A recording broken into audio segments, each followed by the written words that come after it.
Posted by you/patient somewhere 86. Throwaway as my husband knows my Reddit. I, 34F, have been with Ken, not his real name, 37M, since I was 16. We met in school, as he was my brother's friend. We have been married for 10 years, have a 2-year-old son, and one on the way. Ken has always been my person, the one I can't picture life without, and I honestly can't remember not loving him. I grew up with him, he's my everything. Unfortunately, Ken has this issue where he takes on everyone else's feelings deeply. I'm not saying it's a bad thing, but recently his best friend of 20 years found out that his wife has been cheating on him, and none of their children are his. Obviously, his friend is devastated and is staying in our guest room. He's a nice guy, life just has him down right now. He's started the process of divorce. The more time Ken spends with his friend, the more depressed and distant he's become. Our mornings used to start with me waking up at 6 a.m. with our son, making breakfast, and then, around 8 a.m., waking Ken up with coffee and some breakfast before dropping our little one off at nursery and going to work. Ken works from home most days, only going into the office on Mondays. I'd give him his coffee, he'd give me a kiss, and I'd head off on my happy little way. After work, I'd pick up our son and go home, where Ken would usually be making tea. I'd clean up afterward while he bathed our son and put him to bed. I thought this was life. It might sound boring to some, but it was my life, and I loved it. Our house was filled with love. We'd spend our nights cuddling, talking, and watching movies. We'd have date night once a month, take our son out together on Saturdays, and visit family or host friends on Sundays. You get the picture, I'm rambling, sorry. Anyway, for the past month, things have been changing. Ken is more depressed. I make him coffee in the morning and just get a mumbled thanks. I come home from work, and he and his friend are in the living room watching sports. Now, I'm the one making tea and bathing our son. Neither of them will barely talk to me. We don't go out on weekends together anymore. I feel like a single parent. I've tried talking to Ken about it, but I only get one-word answers. Then he stays up until about 1 a.m., which I know isn't super late, but I'm passed out by then. I'm exhausted, alone, and pregnant. I miss my husband. Yesterday, I came home from work, and you know when something just doesn't feel right? I went to find Ken to see what he was doing since his friend wasn't in the house, but Ken's car was. He was in his office looking up DNA kits for our son. I asked him why, and his response was, well, I just want to make sure all the kids are mine before I continue looking after them, as I'm not free childcare. This broke me. When I say I'm devastated, it's an understatement. If he thinks I've cheated on him, then surely the trust is gone. Is there any going back? Am I just being pregnant and hormonal? Would I be extreme for considering divorce? I could put the papers in an envelope with the results of the DNA test. I think I'm going to go cry in bed now. I had to take the day off work because I feel like I've just been gut punched. Update 11 hours later. Hello Reddit. Well, after my post earlier this afternoon, I cried and then read all your lovely comments. I couldn't be more grateful. I think posting about it here really helps for some reason. It's weird how telling complete strangers that I'm struggling with life seems to help. So, after my pity party, which couldn't last long due to being a parent, I called my stepmom and dad. My mom died when I was 10. They are coming to stay with me on Friday. Crying on the phone helped, although I'm not really sure they could truly understand a word of what I was saying.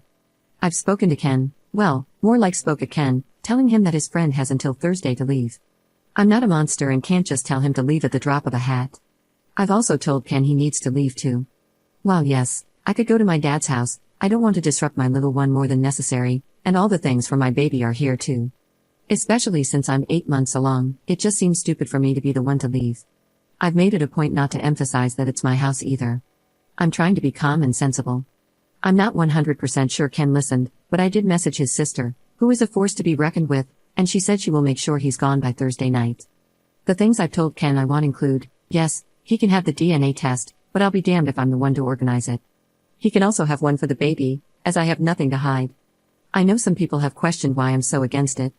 Let me make something clear, I would never cheat because, as I said in my last post, Ken is, or was, I don't know, my person. He's the only man I've ever been with, so that isn't a concern of mine. I'm just hurt that he wants one because it clearly means he doesn't trust me. So, what do I want? I want him to have the DNA tests, mainly so I can make him eat the results, not literally, I'm just venting. I'm also going to suggest couples therapy. I already see a therapist due to losing my mom and my little sister in a car crash when I was younger. I want to suggest that he sees one alone, but you can lead a horse to water, and you can't make him drink. I don't want to force him to do anything he doesn't want to do. I want him to maintain contact with our son. Yes, he doesn't believe he's the father right now, but that's no reason to neglect him. He is his son, and I don't want to upset my little one. Yeah, he's only 2, but still, he deserves all the love from both his parents. He's done nothing wrong. And then, of course, the same goes for this baby when she comes along. I'm still not sure about the state of my marriage, but even if divorce ends up being the outcome, I need to be able to get through to him so he can be the father he once was. Am I going insane? Do I sound insane? I don't know why writing here helps so much. Thanks, Reddit. Second update 6 days later. Hello again. I don't know how to update posts, so I just had to make another one. Following my 2 other posts, I will answer some questions. Yes, it is my house. It was left to me when my mum died. I have lived here all my life. I didn't move out because I have a child and one on the way, so why should I be the one to leave? I understand that some people believe I was wrong for asking him to leave, but as I was heavily pregnant, have a toddler, and it's my house, I wasn't about to leave. Yes, he could have stayed, but have you tried living with someone who just wants to argue or not talk at all? I'd prefer my child not to live in that environment, thank you. At the end of the day, I'm a mother first and a wife second. If you think that's harsh, then I don't know what to tell you. My children come first, period. Well, Ken's friend did leave the day I told him he had until Thursday.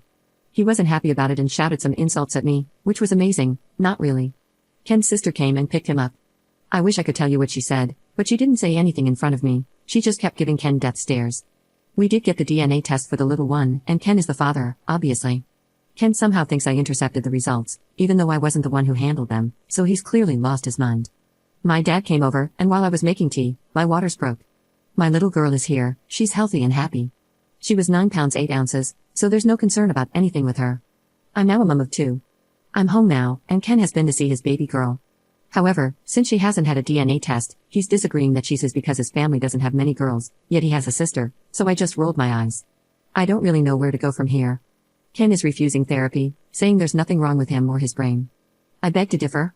He wants to get another DNA test for our boy but won't tell me when or where, so I can't interfere. Maybe one day, he will come to his senses. My dad and stepmom are staying with me for a while to help me with the babies.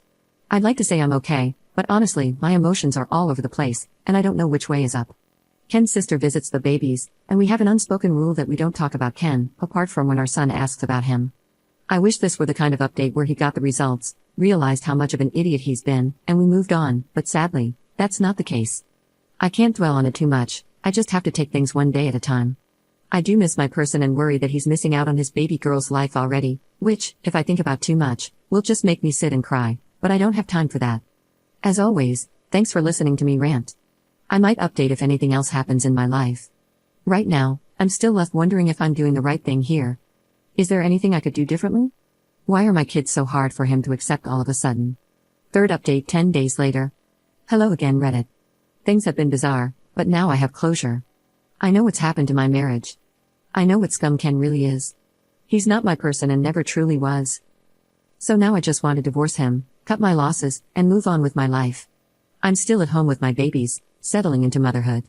My dad and stepmom are still here, but they will be leaving soon once I'm more emotionally stable. To say I'm okay would be a lie, but I now know what I need to do. I have some sort of closure with Ken. I know what happened with him, and I know that it's not my fault. It turns out Ken was having an affair and has a baby on the way. Even typing that makes me want to throw up. I found this out when a visibly pregnant woman knocked on my door and asked me when I would be leaving the house as it's Ken's house. When I say this confused the crap out of me, I mean it. I talked to this woman for a while to try to work out what she was talking about. It turns out that she's Ken's side piece. Well, technically, in her head, she's his fiancée.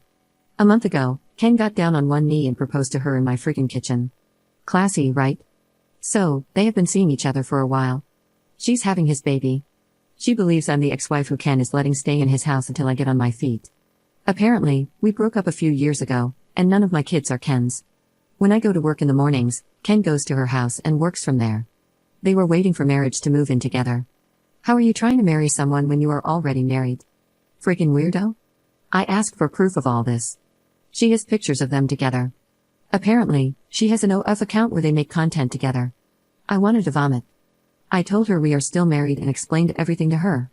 I'm not sure what she's going to do. But hey, not my circus, not my monkey. Now, I want a divorce. Is it true that once you talk to a solicitor about divorce, they can't represent the person you're divorcing? I want to go around our town and meet with as many solicitors as possible since the first hour is free, so that he has a very hard time getting representation. Is that too petty? The house is in my name only and is protected, so there's no way he can take it. I have all my money, and we do have a joint account, but that's just what we put our share of household bills in. I haven't spoken directly with Ken. His family has completely cut him off, and he's been kicked out of his sister's house. To all those people who were concerned about him having a tumor or something wrong with his brain, I really don't think that's the case. I think his actions just caught up to him, as his lies were going to come out once his baby was born. I think that's what happened. He got backed into a corner and tried to fight his way out. Through the divorce process, I will get the court to do DNA testing so he has proof for both. Even if he chooses not to believe it. I'm mentally exhausted from all of this and am left wondering how I didn't notice. Might have to go for an eye test.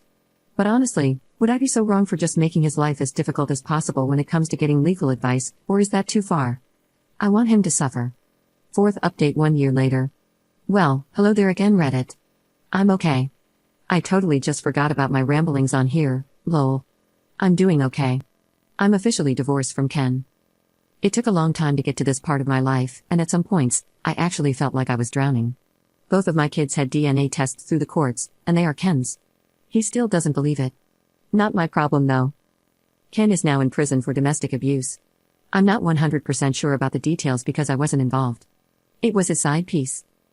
I'd love to say that I don't ever break down in tears and that I'm completely over it, but I'm not. I've now gone back to work though, after my maternity leave ended. I got a promotion and now I'm used to living with just the three of us.